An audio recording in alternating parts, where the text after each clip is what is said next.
Hello everyone, welcome to Vedankul. आज के इस वीडियो में हम यूपी टेट 2021 जो कि 23 जनवरी 2022 को कंडक्ट हुआ है उसके आंसर की किस सीरीज में हम उसका पार्ट 2 देखेंगे। इसके पहले हम पार्ट फर्स्ट देख चुके हैं जो कि हमारा हिंदी का आंसर की था। ये हमारा पार्ट 2 है इन्वायरमेंटल स्टडीज़ पे, पर्यावरणीय अध्ययन पे। तो हम दोनों ही लैंग्वेजेस, हिंदी और इंग्लिश, दोनों ही लैंग्वेजेस में आपको आंसर की प्रोवाइड करेंगे, जिससे हिंदी मीडियम और इंग्लिश मीडियम दोनों ही बच्चे समझ सकें। तो चलिए ज़्यादा देर ना करते हुए वीडियो की शुरुआत करते हैं। हमारा पहला क्वेश्चन है, most biodiversity is found in. तो हमारा राइट आंसर होगा साइलेंट वैली। सर्वाधिक जैव विविधता पाई जाती है शांत घाटी में। कहाँ पाई जाती है? शांत घाटी में। हमारा अगला प्रश्न है, what is not true for LPG. तो एलपीजी के लिए असत्य क्या है? तो मीथेन इमिटिंग, मीथेन का उत्सर्जन करने वाला। हमारा अगला प्रश्न है, the component of ecosystem are. तो हमारा राइट आंसर क्या होगा?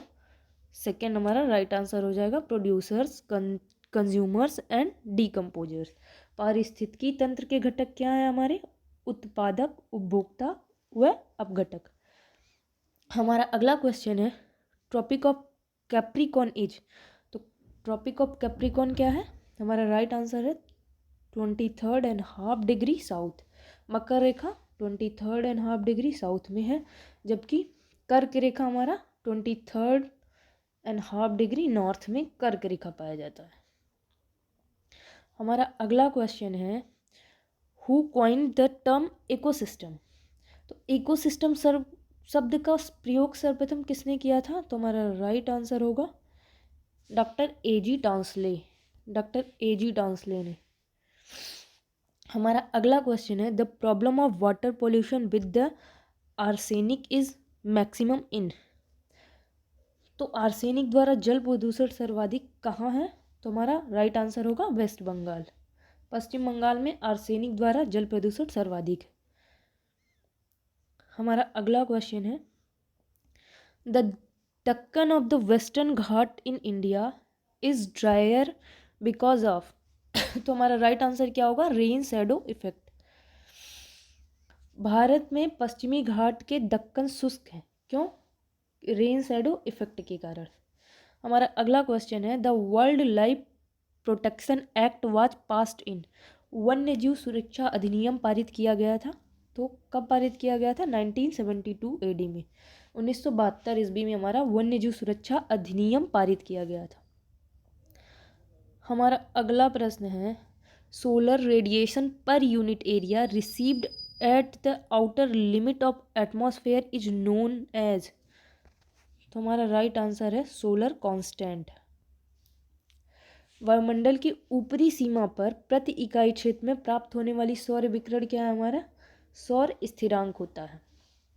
हमारा अगला क्वेश्चन क्या है, the fundamental duties are adopted from which country's constitution.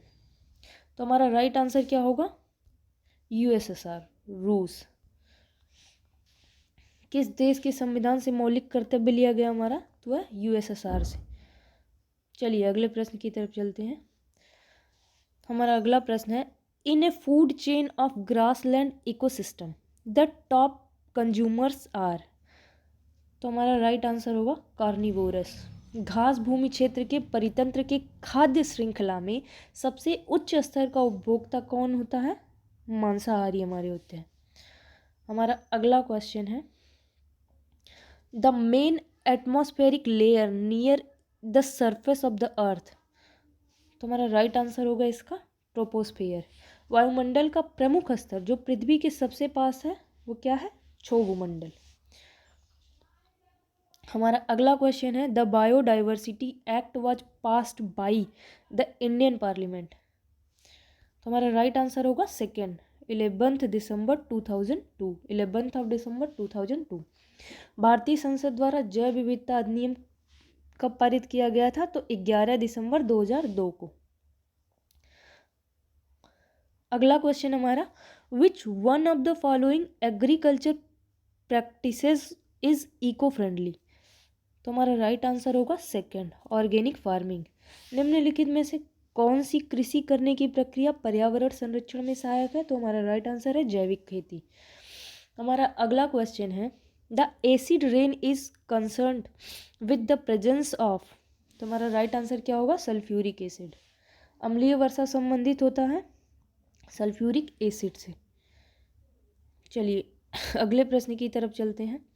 हमारा अगला प्रश्न है, WWF स्टैंड्स फॉर, तो हमारा राइट आंसर होगा world wild life fund.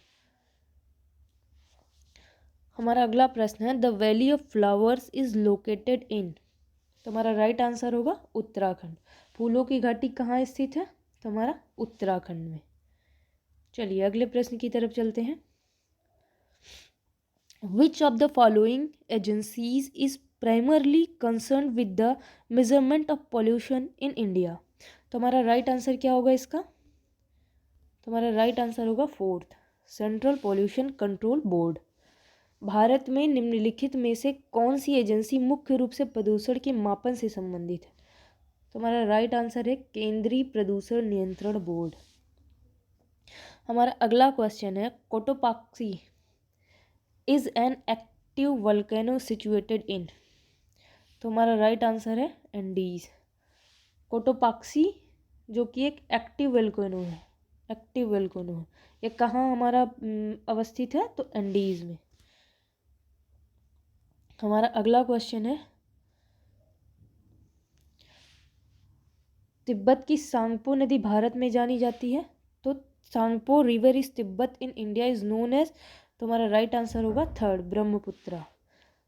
Tsangpo नदी भारत में ब्रह्मपुत्रा के नाम से जानी जाती है।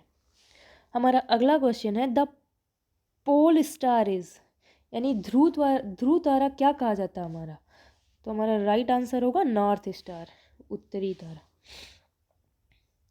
हमारा अगला क्वेश्चन है, project tiger was started in India, तो हमारा राइट आंसर होगा 1973 AD। भारत में प्रोजेक्ट टाइगर प्रारंभ किया गया था 1973 ईस्वी में। हमारा अगला क्वेश्चन है, Kanha national park is located in which Indian state, तो कान्हा राष्ट्रीय उद्यान भारत के किस राज्य में स्थित है? तो हमारा राइट आंसर होगा Madhya Pradesh. Madhya Pradesh is right answer. हमारा अगला क्वेश्चन है, the Lucknow pact of 1916 was made between, तो हमारा इसका राइट आंसर क्या हो जाएगा? The Congress and the Muslim League. Lucknow समझौता 1916 का किन दो के मध्य हुआ था? कांग्रेस व मुस्लिम लीग के मध्य हुआ था।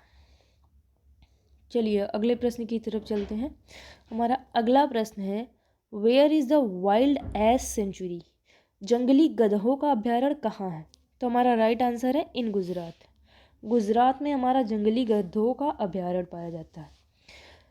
हमारा अगला क्वेश्चन है, कार्बन डेटिंग रिफर्स टू, तो हमारा राइट आंसर होगा fourth, measurement of age of bones or materials in ancient sites.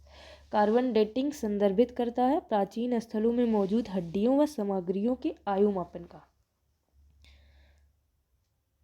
चलिए अगले प्रश्न की तरफ चलते हैं।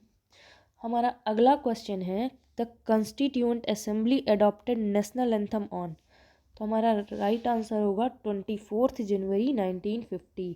संविधान सभा ने राष्ट्रीय गान को कब अपनाया था? 24 जनवरी 1950 को। हमारा अगला क्वेश्चन है, बायोमैग्निफिकेशन इज, तो हमारा राइट आंसर है first, increasing concentration of a toxic substance in A tissues over time. Biomagnification समय के साथ ऊतक में विषैले पदार्थ की बढ़ती सांद्रता को बायोमैग्निफिकेशन कहा जाता है। चलिए अगले क्वेश्चन की तरफ चलते हैं। हमारा अगला क्वेश्चन है, which of the following is not a abiotic component of biosphere, तो हमारा राइट आंसर क्या होगा? फंगी। निम्नलिखित में से कौन सा अजैविक घटक नहीं है पूछा है, तो हमारा राइट आंसर फंगी होगा। हमारा आखिरी क्वेश्चन है, the headquarter of the green peas international is located in, तो ग्रीन पीस इंटरनेशनल का मुख्यालय कहाँ स्थित है? एम्स्टर्डम में। एम्स्टर्डम में ग्रीन पीस इंटरनेशनल का मुख्यालय अवस्थित है। So thank you everyone, video को पूरा देखें, वीडियो आप लोगों के लिए ज़रूर हेल्पफुल होगा। हम आगे के भी जो भी बचे हुए हैं CDS एंड मैथ्स सबके आंसर की आपको प्रोवाइड करेंगे। तब तक के लिए वेदांकुल को लाइक, शेयर एंड सब्सक्राइब करते रहिए। Thank you.